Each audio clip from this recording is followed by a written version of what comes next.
This tutorial provides an introduction to the steps that are to be taken in order to respond to a claim. Initial considerations. Before taking any formal steps when advising a client who has been served with court proceedings, you should consider the following. Has the claimant complied with the practice direction on pre-action conduct and any applicable pre-action protocol? If not, and you act for the defendant, your client may be able to apply to the court for the proceedings to be stayed pending the claimant's compliance with the necessary pre-action steps, with an order that the claimant pay your client's costs of the application. In which court has the claim been issued, and is it the correct court? The choice of court may inform the procedural steps which you advise your client to take.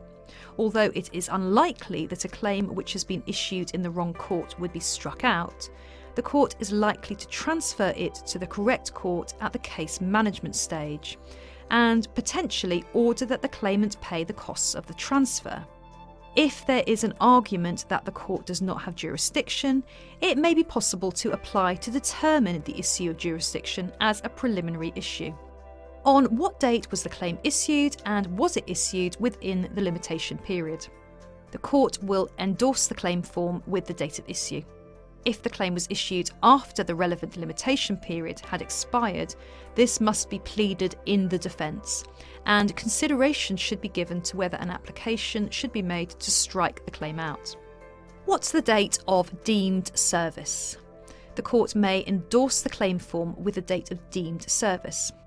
Whether it does or not, you should calculate the date of deemed service, as it will inform the deadlines for filing the acknowledgement of service and defence, and any inaccuracy may be prejudicial to your client's position.